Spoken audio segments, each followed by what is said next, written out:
मुसलमानों के देश कितने हैं? 52 से ज्यादा, क्योंकि उन्होंने अपना धर्म नहीं छोड़ा, टोपी लगाना नहीं छोड़ी, नमाज पढ़नी नहीं छोड़ी। किसी मुसलमान ने आज तक कुरान को जलाया नहीं, लेकिन ऐसे तमाम हिंदू मिल जाएंगे जो रामचरितमानस को जला रहे हैं, जो भगवद गीता को बोलते हैं मैं नहीं मानता। तुमने अपने धर्म से प्यार नहीं किया, इसलिए मुसलमानों ने प्यार किया तो उनके वामन देश बन गए, और तुमने अपने धर्म से प्यार नहीं किया इसलिए पूरी दुनिया में एक भी सनातन राष्ट्र नहीं है, एक भी हिंदुओं का देश नहीं है।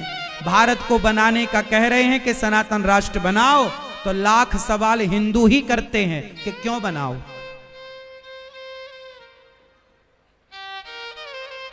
गद्दार यहां मुसलमान नहीं था साहब, गद्दार यहां हिंदू ही था। मोहम्मद गौरी का साथ किसी मुसलमान ने नहीं दिया, पृथ्वीराज के ससुर ने दिया था, जिनका नाम जयचंद।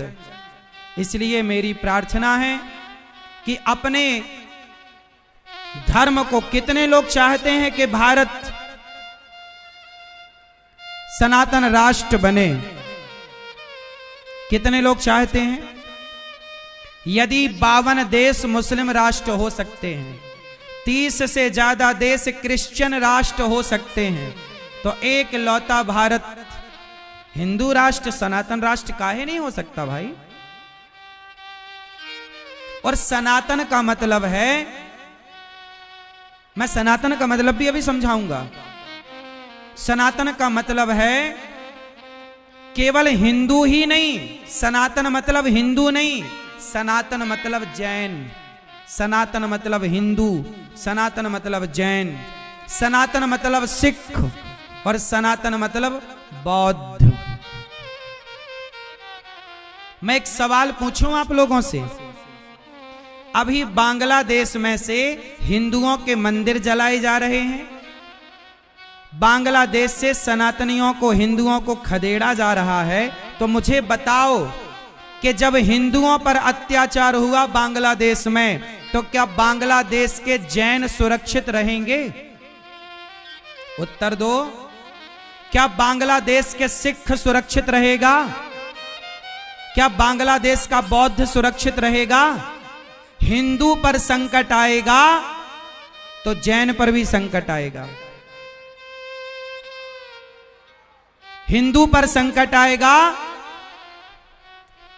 तो सिख पर भी संकट आएगा, हिंदू पर संकट आएगा तो बौद्धों पर भी संकट आएगा। हिंदू सुरक्षित है तो जैन, सिख और बौद्ध सुरक्षित है, क्योंकि ये हम चारों भाई भाई की तरह रहना चाहते हैं। हम चारों अलग नहीं, सनातन का ही टुकड़ा है ये, चार विभाजित, चार हिस्से हो गए सनातन के। जैन क्या है?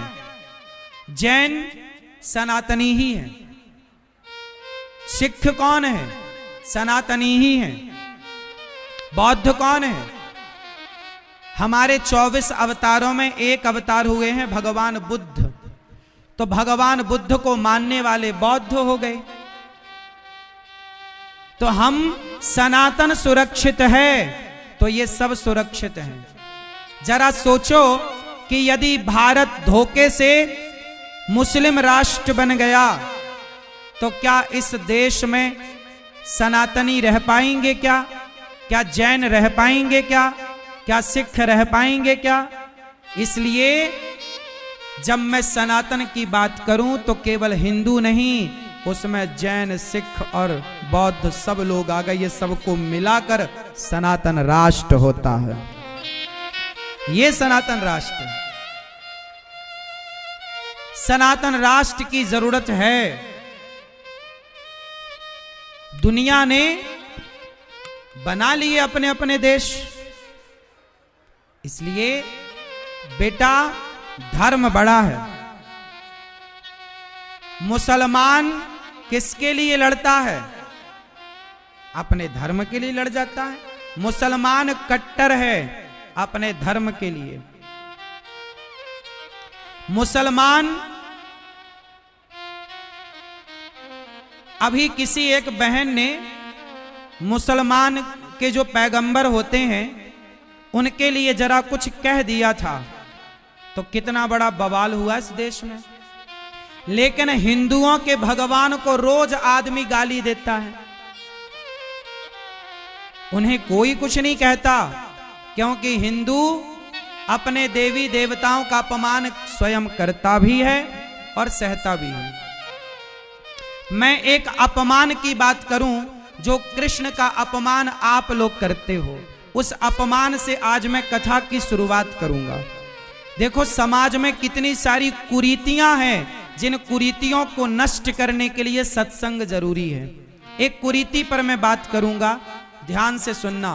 चलो मुझे एक उत्तर दो, तुम करो तो रास लीला और हम करें तो कैरेक्टर ढीला। ये कहावत किस किस ने सुनी है?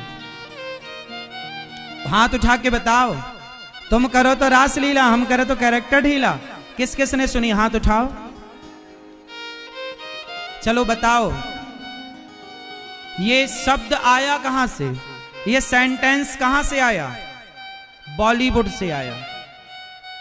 अब ये बॉलीवुड ने कितने चतुराई से आपको एक सेंटेंस दे दिया। सुनो, इसका अर्थ बताता हूं। अब मुझे आप लोग बताओ कि क्या भगवान श्री कृष्ण का कैरेक्टर ढीला था? बोलो।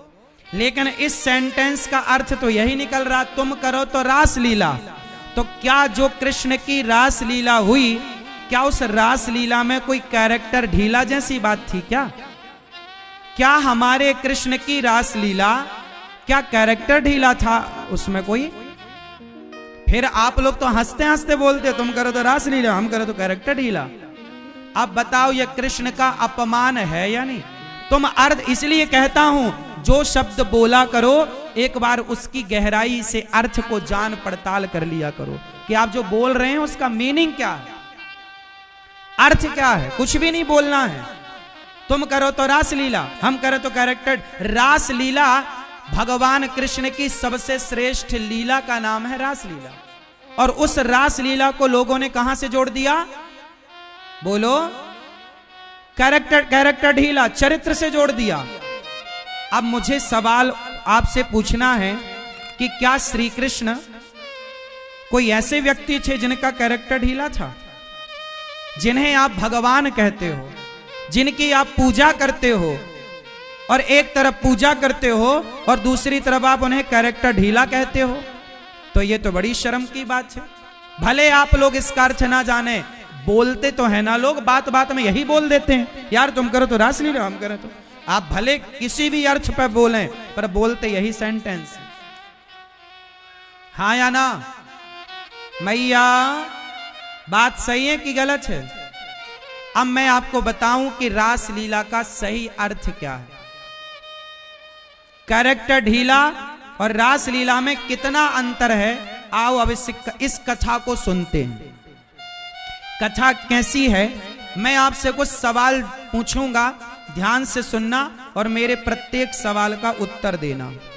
सुनो, सवाल यह है कि पहले कथा स्टार्ट करते हैं, बीच बीच में मैं सवाल पूछूंगा।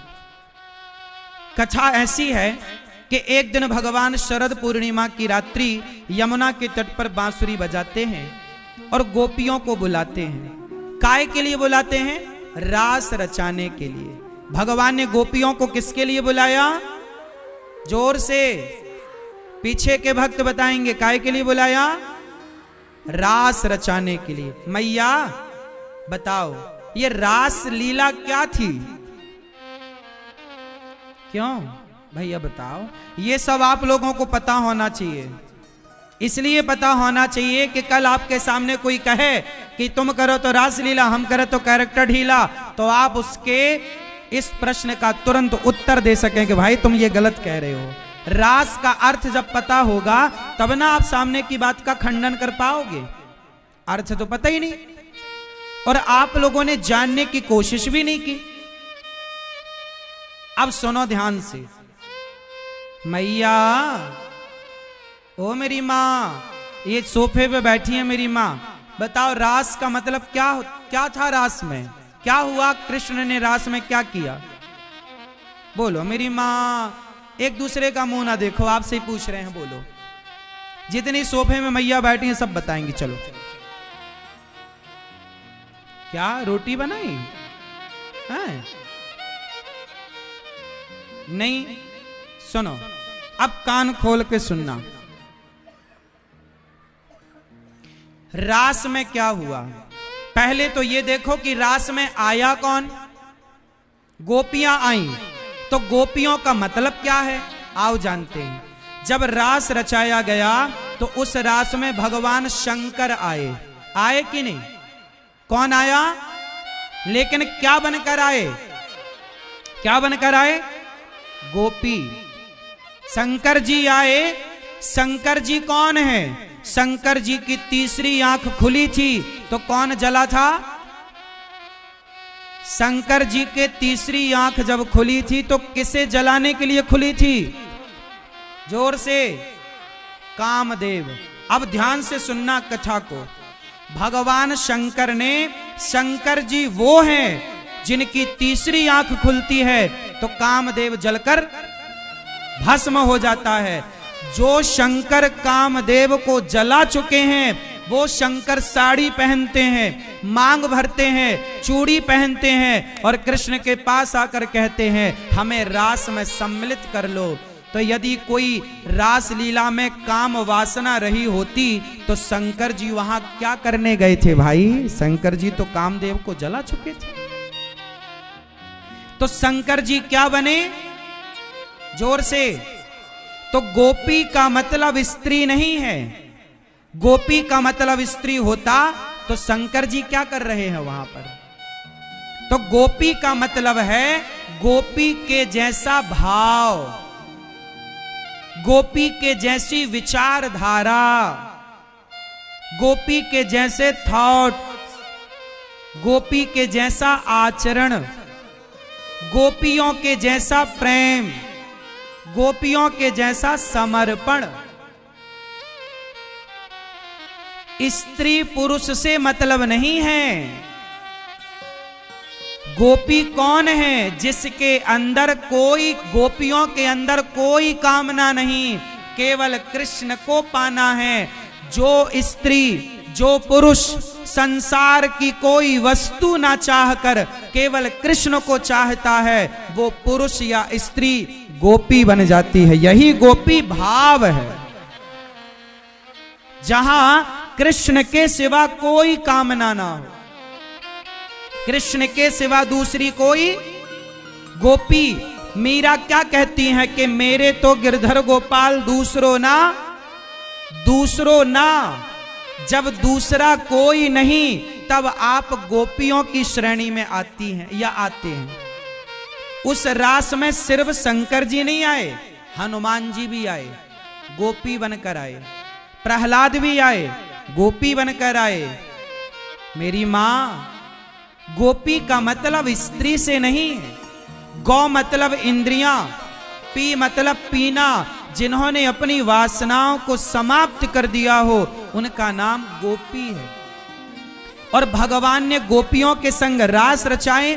क्यों? ये रास नहीं, ये भक्त और भगवान का मिलन है, इसे मिलन कहते हैं। जैसे हमारे देश में अभी एक G20 समारोह हुआ दिल्ली में। कौन सा मिलन था? G20। हमारे देश के नेताजी मोदी जी ने तमाम देश के नेताओं को बुलाया, सबको गले लगाया, सबके साथ भोजन किया, सबके साथ उठे बैठे हंसे। तो मिलन था। उस मिलन का नाम क्या रखा? जोर से, क्या नाम था उस मिलन का? G20। 20 देशों के राजा आए और मिलना सबसे हुआ। उस मिलन का नाम मोदी जी ने रखा G20 समारोह। उसी तरह जैसे G20 समारोह में सभी नेता एक दूसरे से मिले, ऐसे रास एक प्रोग्राम का नाम है और उस रास के द्वारा भक्त का भगवान से मिलन हुआ। कैसा मिलन हुआ तो सुनो कैसा हुआ। अच्छा ये बताओ, माँ और बेटे का जब मिलन होता है तो माँ और बेटा 10 साल बाद मिले। माना कि किसी का बेटा परदेश चला गया और 10 साल बाद लौटा और बेटे की उम्र थी 40 साल। 40 साल का बेटा है और माँ बिल्कुल बुढ़िया हो गई, बूढ़ी अम्मा हो गई, लेकिन उस माँ के अंदर अपने बेटे से मिलने की चाह है या नहीं? तो माँ क्या करेगी जब बेटा 10 साल बाद मिलेगा तो माँ क्या करेगी उस बेटे के साथ, जरा बताओ, बोलो भैया। तुम 40 साल के हो माना की, और तुम्हारी माँ तुम्हें मिलेगी वर्षों बाद, तो क्या करेगी? क्या करेगी? गले लगाएगी, और सिर्फ गले ना लगाएगी, तुम्हारे माथे को चूमेगी। तुम भले 40 साल के हो गए, भले तुम्हारे बाल पक गए, लेकिन तुम्हारी माँ तुम्हारे गालों को चूमेगी। अब मुझे उत्तर दो कि माँ और बेटा गले लगे हैं और माँ बेटे के गालों को चूम रही है, माँ बेटे के माथे को चूम रही है, तो क्या माँ के गले लगने में और गालों को माथे को चूमने में कोई दोष है? बोलो जोर से। जब माँ बेटे के मिलन में, गले मिलन में, चूमने में कोई दोष नहीं है, तो भक्त और भगवान के मिलन में तुम दोष क्यों देखते हो भाई? वो तो जीवात्मा परमात्मा का मिलन है। क्यों भैया? एक बात बताओ, सिंपल परिभाषा, मेरी सरल भाषा समझ रहे हो ना आप लोग? और सरल सुनो। आपके अंदर कोई वासना है, मैं लड़की और लड़का दोनों को कहूं, आपके अंदर वासना है, आपका शरीर वासना से जल रहा है, तीव्र वासना है आपके अंदर, लेकिन आपकी वासना है और तभी आपकी माता आ जाए, माँ आपकी, तो क्या माँ को देखकर वासना और बढ़ेगी कि खत्म हो जाएगी? उत्तर दो, 0 हो जाएगी। अच्छा, एक लड़की के अंदर वासना है और तभी उसका पिता आ जाए, तो पिता को देखकर वासना बढ़ेगी कि खत्म हो जाएगी? जोर से। अरे भाई, जब सामान्य माता पिता को देखकर बच्चों के अंदर कोई वासना जागती भी है तो माँ बाप को देखकर समाप्त हो जाती है, तो जब भगवान के आगे कोई जीव जाएगा तो वो वासना होगी भी तो खत्म ना हो जाएगी भगवान को देखकर, क्योंकि वो तो त्वमेव माता च पिता, भगवान तो सबके माँ बाप हैं। तो भगवान को देखकर क्या किसी के अंदर वासना रह सकती है? उत्तर दो ना, कॉमन सेंस। सामान्य सी तो बातें हैं, मैंने बहुत कठिन बातें तो नहीं कही आपसे। वासनाएं वहां नहीं होती जहां माता पिता होते हैं। क्यों? और जब भगवान सामने होंगे तो क्या वासना होगी फिर? तो गोपियों के अंदर कोई वासना थी ही नहीं। अब गोपियां कौन हैं वो भी मैं आपको सुनाऊं। हुआ क्या कि जब राम जी 14 वर्ष के लिए वनवास गए, सुनो, मैया सुन रही हो न मां, या पंचायत कर रहे हो मां, या सो रही हो मां। सुनो, जब राम 14 वर्ष के लिए वनवास गए तो 14 वर्ष में राम बहुत सारे गांव से गुजरे। कहां से गुजरे? तो गांव की स्त्रियों ने राम को देखा, कन्याओं ने राम को देखा, जवान लड़कियों ने राम को देखा, और राम को अब 14 साल में राम जी हजारों गांव से गुजरे होंगे। क्यों? हजारों गांव के पास से गुजरे होंगे। वनवास के दौरान जंगल के लोगों ने, जंगल की बहन बेटियों ने राम का दर्शन किया होगा, कोल भीलों की बेटियों ने राम का दर्शन, गांव की बेटियों ने।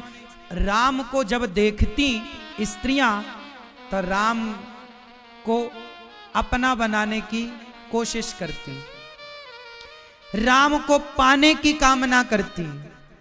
तो जिनके भीतर राम को पाने की कामना थी, राम को पति के भाव में देखने की कामना थी, भगवान राम ने उन सबको कहा कि द्वापर में मैं आऊंगा, तुम सबके संग रास रचाऊंगा। कुछ सखियों के संग राम ने विवाह किया तो विवाह हो गए टोटल 16,108, पर जिनके साथ विवाह ना हो सका उनके साथ भगवान ने रास रचाकर, रास में क्या किया, भगवान गोपियों से गले लगे, गोपियों के साथ बैठे, जैसे हम और आप यहां पर मिल रहे हैं। क्यों हमारा और आपका मिलन हुआ कि नहीं सिकंदराबाद में? बोलो। अब आप और हमारा, देखो हमारा आपका मिलन हो रहा, क्या हमारे और आपके मिलन में कोई विकार है, कोई वासना है? हमारा और आपका मिलन हुआ भागवत जी के माध्यम से। उसी तरह भक्त का भगवान से मिलन था रास के माध्यम से। भगवान सबको गले लगाते हैं, सबको पास, सबके पास बैठते हैं, सबके संग भगवान नृत्य कर रहे हैं, नाच रहे हैं, लीला कर रहे हैं। कोई वासना नहीं कि विषय वासना को लेकर भगवान कृष्ण मिल रहे हों। बात समझ में आई भैया? कृष्ण कौन है? भगवान है। वो भगवान जिनके सामने हाथ जोड़कर शंकर जी कह रहे हैं कि रास में सम्मिलित कर लो। तो रास में तो शंकर जी भी है ना, वो भी तो मिल रहे हैं, वो भी तो नाच रहे हैं, वहां क्या वासना है फिर? इसलिए आज का आदमी रास को वासना की दृष्टि से इसलिए देखता है कि खुद के भीतर वासनाएं भरी पड़ी हैं।